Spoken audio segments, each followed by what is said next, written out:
Regardez.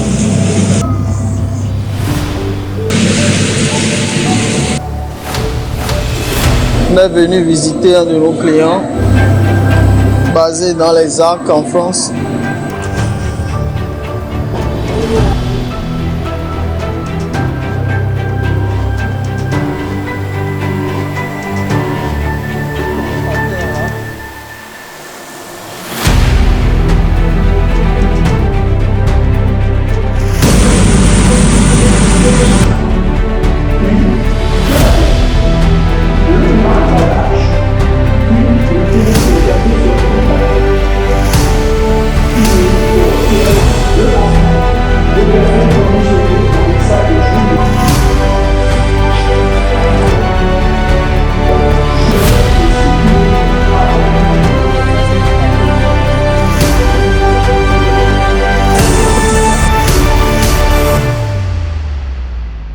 Ok les amis, je suis à l'usine de torréfaction de café et dans cette usine en France bien sûr, on est venu pour apprendre, on est venu pour voir ce que les clients français font réellement avec le café. Et ici nous sommes dans une entreprise bâtie depuis 1987 comme vous pouvez le voir et depuis 1987 cette entreprise s'est spécialisé dans la torréfaction du café. Bon, je suis venu avec les enfants parce que quand tu commences quelque chose, quand tu fais quelque chose, il faut l'enseigner aux enfants très tôt. Donc, on est venu avec les enfants à l'usine. Et là, on va juste faire un tour et vous allez voir que devient la matière première qui sort de l'Afrique. Quel est le parcours qui est fait? Ici, vous voyez un silo de stockage, des machines d'emballage. Là, vous voyez réellement des rouleaux d'emballage là-bas et le gros de la torréfaction se fait de l'autre côté là-bas.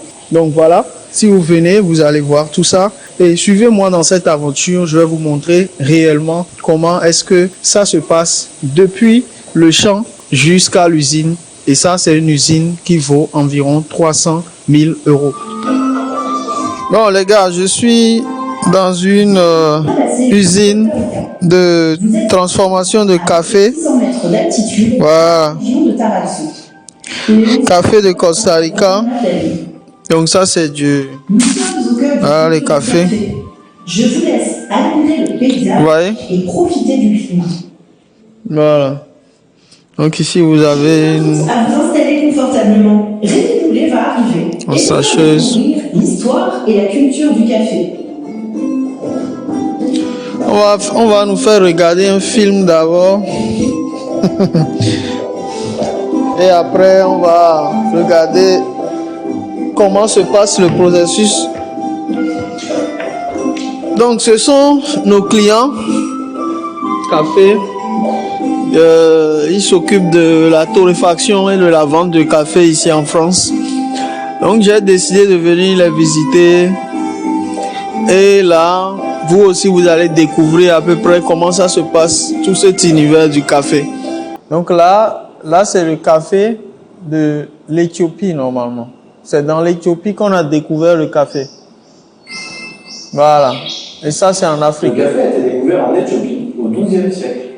Ce sont les peuples arabes qui vont lancer sa commercialisation dans toute la péninsule arabique. Le café arrive en Europe au XVIIe siècle. En 1658, les Hollandais vont ensuite en faire pousser en Indonésie. Ça devient vite une boisson à la mode. De ce fait, les Anglais vont faire de même en Inde. La France va suivre en plantant des caféiers en Guyane et en Martinique. Pour finir, les Portugais planteront ce grain vert au Mexique et dans toute l'Amérique du Sud. Aujourd'hui, le café est cultivé dans toute la zone intertropicale, c'est-à-dire entre le tropique du Cancer au nord et le tropique du Capricorne au sud.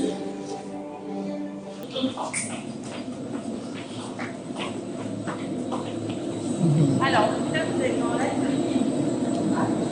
Ok.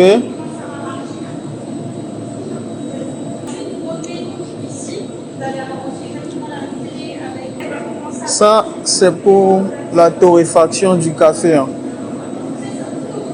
On est venu visiter un de nos clients basé dans les Arcs en France. Voyez les machines. Tout est propre. Bonjour. Ok.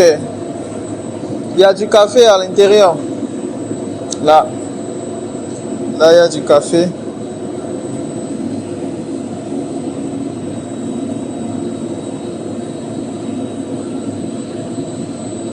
Voici ce que ça fait. Vous voyez comment c'est organisé ici. Donc ce torréfacteur là, c'est lui que vous voyez là, comme ça. Vous voyez? Il y a quand même pas mal de machines là pour la torréfaction.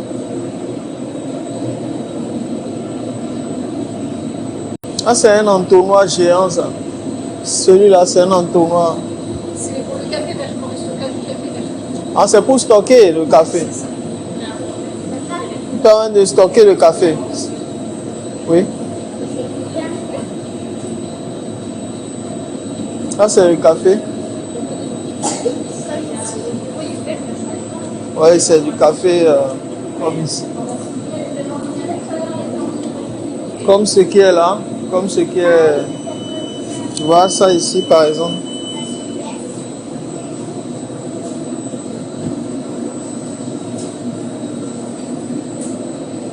Du café. Donc ici aussi vous avez du café là.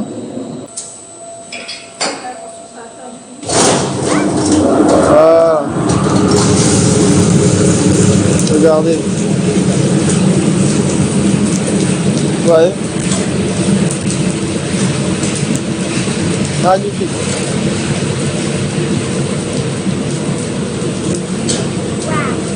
Comme je le dis souvent, l'homme sans la machine, c'est un esclave. Avec la machine, regardez tout ce qui est possible de faire.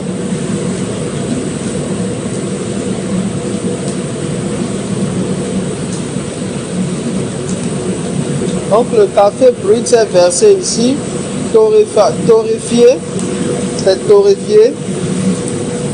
Et là vous voyez ce qui est en train de se passer. C'est le même principe avec le gari, tous ces trucs là.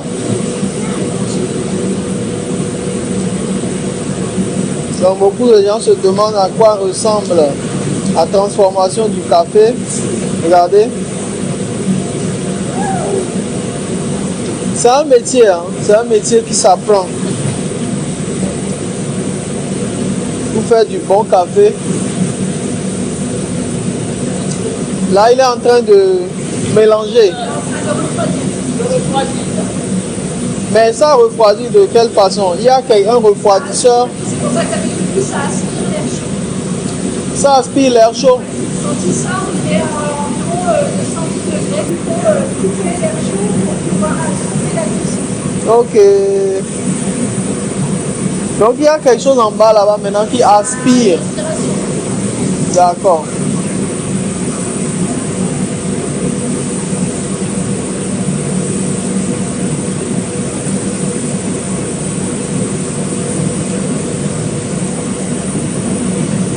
Donc regardez ce que devient le café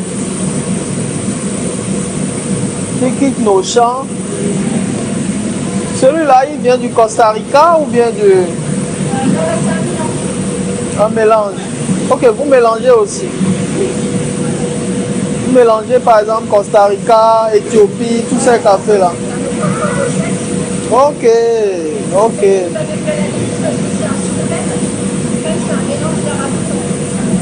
Ok, mélange d'arabica de différentes origines. Ok, d'accord.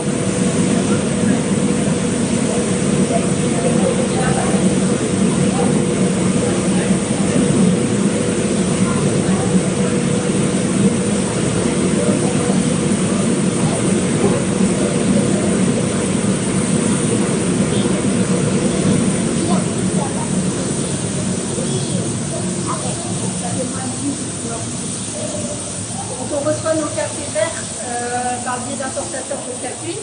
Ok, les importateurs de café. Dans les sacs de jute qui sont là. 70 kilos. Ok. Et donc en fait, pour éviter de devoir les manipuler et faire... c'est assez lourd pour moi. Oui. Donc du coup, j'utilise un treuil qui me permet de les monter dans le silo vert que vous voyez là. Et par aspiration, c'est envoyé dans le silo au grip. Ok. qui est compartimenté en 4 compartiments différents, qui me permet d'avoir 4 origines différentes dedans, qui me permet de faire des mélanges. Donc c'est aspiré en fait, Voilà, c'est ça. avec les tuyaux, Avec les tuyaux. tuyaux aspirateurs, ok. En fonction des mélanges que je veux ou du tourisme que je veux, j'ouvre les trappes avec la console, qui me permet de faire le poids. Donc on met 70 kg de café vert au départ. Donc le café vert, vous avez pu le voir, il est là. Ok. Donc ça c'est le café vert ici. Quand on le reçoit, il est cuit. Ok. Donc une fois que j'ai mes 70 kg,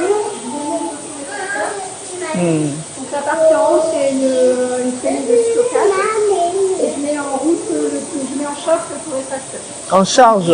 Je le mets en chauffe. Ok, en chauffe. Donc en fait, ça fonctionne un peu comme un four à pain. Hein. C'est un système de flamme qui vient chauffer le tambour. Oui. Oui. Et une fois qu'il est à température, je vais descendre mon café. Donc là, on part pour une torréfaction qui va durer une vingtaine de minutes. Moi, j'ai d'abord une question pour vous. Vous avez appris ça où? C'est mon père. Ok. Il n'y a pas d'école de torréfaction en fait.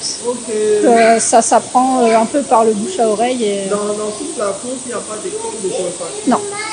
Donc on a les importateurs de café qui peuvent vous apprendre à torréfier. Et c'est pas vraiment des écoles en fait. D'accord. Donc vous avez appris. Donc là, moi, c'est mon père qui, c'est lui qui a créé l'entreprise. Hein, vous allez pouvoir le voir sur la prise du temps là-bas. Et donc c'est lui qui m'a appris à torréfier. Vous n'enseignez pas aux gens? Pour l'instant, j'ai pas eu la demande. Mais est-ce que les gens viennent apprendre chez vous? Non. Non. Ok, donc ok, super. Vous pouvez continuer. Donc une fois que mon café il est dans le torréfacteur, donc la torréfaction dure une vingtaine de minutes, elle passe par 3 phases. Donc il y a d'abord une phase de séchage où le grain va perdre de l'eau. Une fois que le grain est sec, il va commencer à prendre, donc sur la deuxième phase, il va commencer à prendre sa couleur. Et au niveau de la troisième phase, une fois qu'il a pris sa couleur, la troisième phase va permettre de développer les arômes. Donc une fois qu'il a atteint un certain degré de torréfaction, donc ici on est sur une torréfaction robe de moine, donc c'est la couleur qu'on veut donner au grain. Une fois qu'on a atteint, c'est pour ça que je sondais tout à l'heure le café, une fois que j'estime qu'il a la bonne couleur, je vais ouvrir la porte et faire refroidir le café. Donc, je ne sais pas si vous avez pu l'entendre au moment où j'ai ouvert la porte, on l'entendait un peu craquer, comme un espèce de pop, un peu comme le popcorn en fait. Il va perdre 20% de son poids pendant la torréfaction, mais par contre il va prendre en volume. C'est pour ça qu'il est plus gros une fois torréfié qu'en café vert. Donc je mets 70 kg de café au départ, j'en récupère 56 à la fin. Ok, donc ça fait à peu près 80%. Je récupère, à peu près, c'est ça, qui perd 20% de son poids. C'est de l'eau, ça s'évapore pendant la cuisson. Et c'est ça maintenant qui sera dans notre machine à café. C'est ça. Donc il va d'abord passer par une phase d'épierrage parce que, comme vous avez pu le voir dans le film, il y a certains pays producteurs où le café sèche à même le sol. Donc on récupère des petits bouts de bois, ce genre de choses. Hop. Je vais vous faire voir là. Hop. On va récupérer quelques impuretés, des bouts de bois, des cailloux. On va récupérer des fèves d'autres plantes. Donc ça, c'est des années de récupération. Hein. On récupère pas ça à chaque fois. Des années de récupération. Ça sort de... C'est ça. C'est ça. D'accord. Donc en fait, le tri se fait un peu naturellement à la fin, puisque comme je vous ai dit, le café perd du poids pendant la torréfaction. Donc il y a un système d'aspiration qui vient aspirer le grain, et donc les cailloux, comme ils sont plus lourds, ils vont rester dans le fond. Ok. Voilà. Donc une fois trié, il arrive dans cette trémie-là, qui elle va permettre de dispatcher dans les différents silos de stockage qui sont là derrière.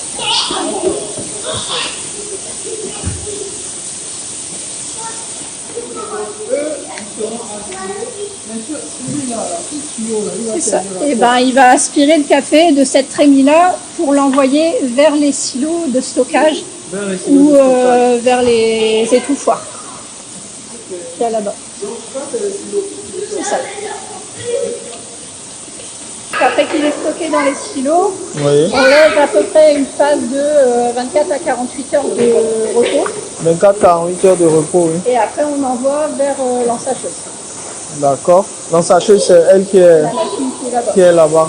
D'accord. Quand vous fabriquez le café, c'est revendu juste en France ou bien c'est aussi dans d'autres régions ou dans l'Union européenne ou bien c'est juste pour On vous? travaille beaucoup avec les cafés, hôtels, restaurants en région Hauts-de-France. D'accord. Et après, on a le site internet pour les particuliers qui peuvent commander partout en France. Ok. Et après, ici, en boutique physique, on a la boutique qui est ici et on a un autre magasin, un coffee shop sur Saint-Omer. Sur Saint-Omer. Saint-Omer. Ok, d'accord. Et ça fait combien d'années que vous êtes en train de... Alors, l'entreprise en elle-même, elle a été créée en 87. En 87. Donc ça avoisine les 40 ans bientôt. C'est ça. Hmm. Et ici, on est arrivé l'année dernière, ça fait un an, là, au mois de mars. Ok, un an. Donc ça marche alors, le café? Pour l'instant, ça fonctionne. Pour l'instant, ça marche. Est-ce que c'est possible de voir l'intérieur des sacs là? Les sacs de café. Oui, c'est possible de filmer.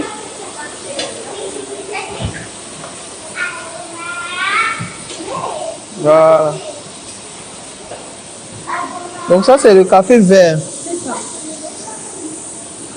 Donc les amis, le café vert, c'est le café qui va servir de matière première.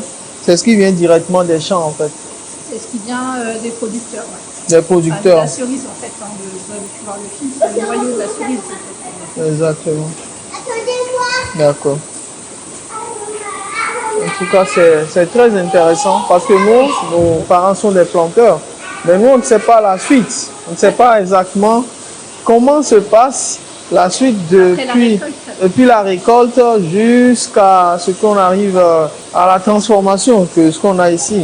Donc, Vous ne voyez même pas la transformation entre la cerise et le grain vert. non, là, je pense que la majorité des gens qui sont comme nous n'ont jamais vu ça. Donc, ça, c'est vraiment un apprentissage.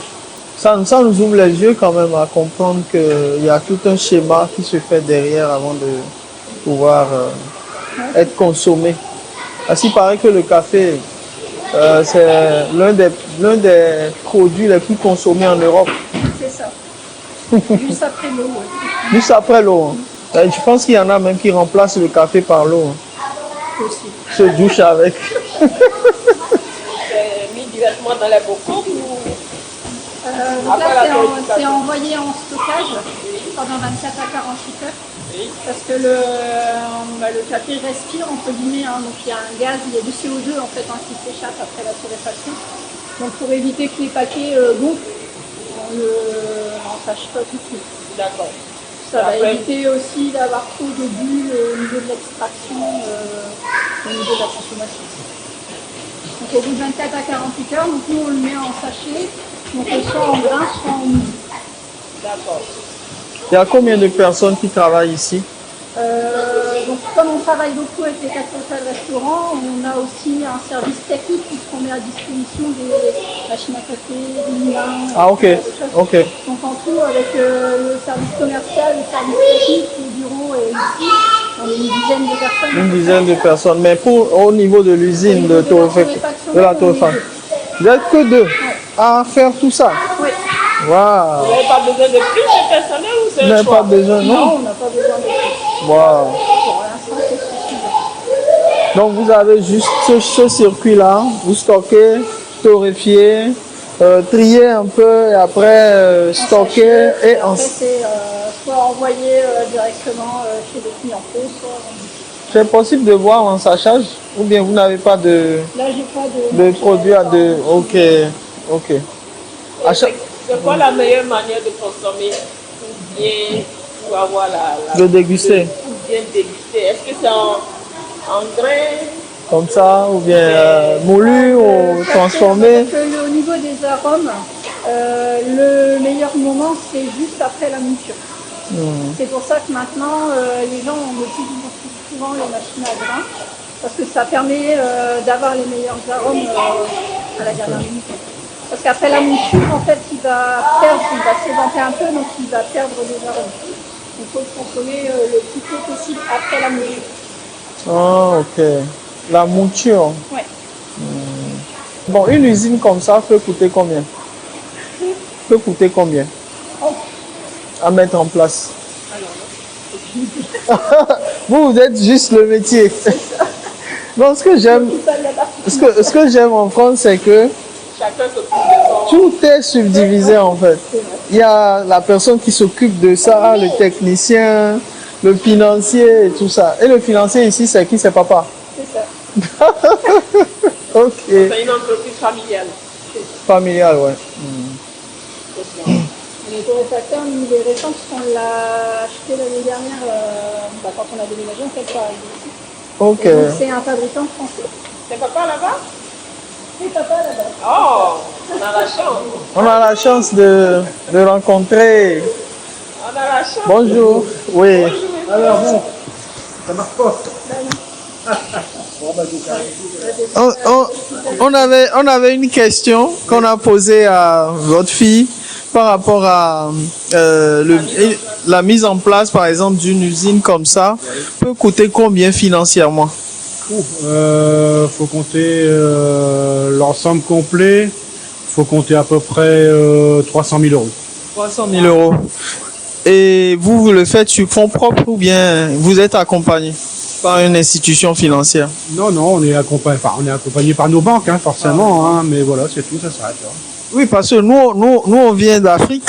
Ouais. Et en Afrique, c'est pas aussi évident de se faire accompagner par les banques. Donc, c'est pour ça qu'on posait la question. Et voilà. Donc, Après, ça c'est du matériel neuf. Hein. Quand on démarre, on peut démarrer déjà avec de l'occasion. Hein. Moi, j'ai démarré avec de l'occasion. en quelle année? Quand j'ai démarré, il y a maintenant combien 39 ans, oui. Ça passe, mais oui, j'avais acheté du matériel d'occasion pour moi démarrer. Ouais. Mais je veux dire, des machines comme ça, c'est très costaud, donc je veux dire, c'est fiable. Je veux dire, même des vieilles machines, elles vont très bien. Okay, Voilà. Okay. Oh, mais celles-là sont des neuves. Hein. Là, c'est des neuves, ouais. Fabriquées en France? Fabriquées en France, ouais. Okay. Dans le Nord, ouais. Super. On n'a qu'un seul fabricant en France, ouais. D'accord. Une dernière question. Qu'est-ce qui vous a amené à faire la torréfaction de café?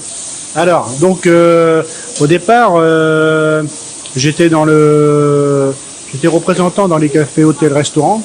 Et dans la région de Saint-Omer, il n'y avait pas de torréfacteur qui livrait le café. Donc, c'était des gens de la région lilloise. Donc, j'avais dit, tiens, il y a une opportunité. Pourquoi pas être torréfacteur dans la région de Saint-Omer? Et voilà, je me suis mis à chercher un torréfacteur qui pouvait m'apprendre le métier, parce qu'il faut savoir le faire. Hein. Moi, j'étais pas du tout dans cette branche-là. Oui. Et puis, donc, j'ai trouvé un torréfacteur qui vendait une machine, et puis il m'avait dit, j'ai demandé de le voir, et puis il m'avait dit, si vous m'apprenez le métier, moi, je vous achète votre machine, je discute pas du prix. Alors, bon, ça s'est fait comme ça. Et il m'a appris le métier, donc j'ai appris à torréfier, et après, j'étais voir les importateurs de café qui m'ont montré comment on achète le café, parce que les achats de café se font par la bourse. Hein. Ouais. Et ensuite, je suis revenu chez moi avec plein d'échantillons de toutes les variétés de différents pays, et j'ai fait mes recettes comme ça chez moi, et puis voilà. Quelle est la meilleure variété? De quel pays? Non, ça je peux pas vous dire. Chacun ses goûts. Ok. Hein, vous prenez un Bordeaux, il y en a ils vont aimer un Bordeaux, il y en a, je parle du vin parce que je prends souvent l'exemple du vin parce que le café c'est exactement pareil. Tout dépend des coteaux, tout dépend. Alors après, il y en a qui vont aimer le Bordeaux, il y en a qui vont aimer un vin de Bourgogne, il y en a qui vont aimer un Beaujolais. Ça, c'est chacun ses goûts. Hein. Okay. Faut pas me demander quel est le meilleur café, c'est chacun ses goûts. Chacun ses goûts. Voilà. Là, tout à l'heure, on a goûté le suprême. Ouais. Mais bon, c'est le seul que j'ai goûté, hein, parce que... J'ai goûté d'autres cafés, alors. Ok. Alors, le suprême, c'est un assemblage de café, ouais. En fait, c'est une recette que... Pourquoi beaucoup de torréfacteurs font des assemblages? Alors, je prends toujours le café carte noire que tout le monde connaît. Oui. Hein, c'est un assemblage d'arabica.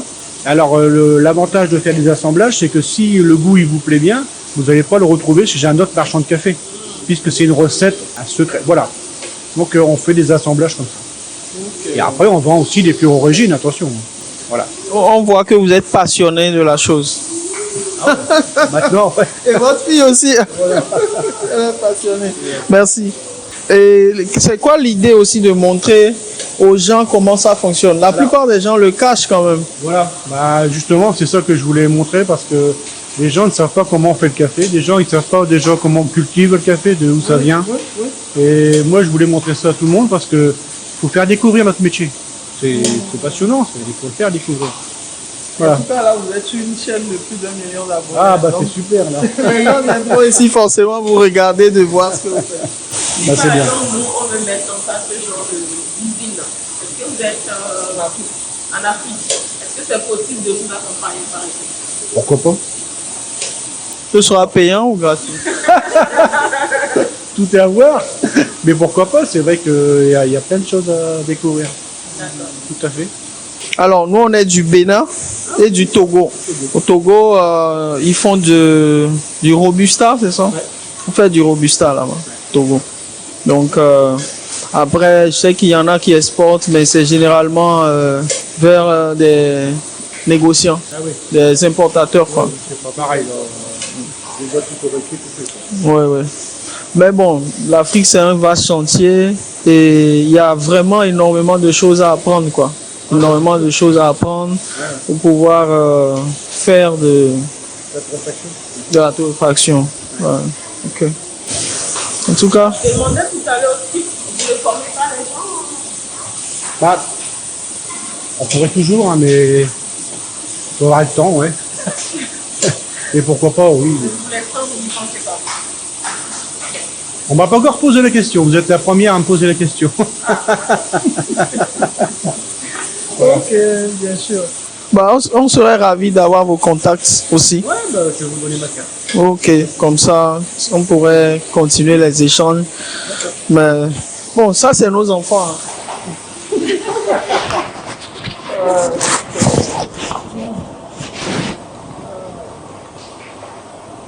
Voilà.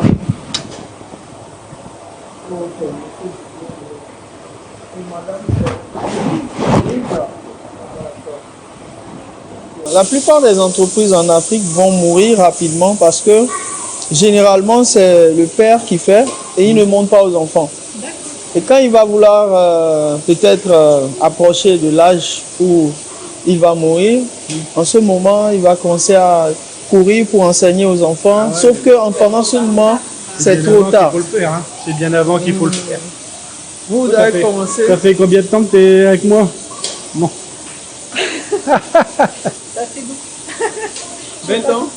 20 ans? Au moins 20 ans, ouais. Donc là, Non. Toujours. J'ai fait mes études par rapport à ça. Et, Ouais. et mon frère aussi, d'ailleurs. Et son, ouais, Vous avez son fait frère. quelle étude? J'ai fait une étude en agroalimentaire. Voilà. En fait, Lise, elle a fait l'étude en agroalimentaire pour tout ce qui est torréfaction. Et après, j'ai mon fils qui, lui, il a fait la partie commerciale. Donc, il s'est fait... ok, donc Voilà. elle est la partie chacun, technique chacun sa partie. et l'autre est la partie Voilà. commerciale. C'est intelligent. Hein? Bah, il faut faire les deux parce que sinon, si on n'a pas les deux, ça marche pas. Enfin, c'est compliqué. Et quand vous les voyez, les deux aujourd'hui, maîtriser le travail, quel est le sentiment? Ah bah, je suis content. Je suis très fier que la relève, elle est là, quoi. En tout cas, Voilà. bravo, bravo. Merci beaucoup pour la visite. Oui. On te... Voilà, voilà.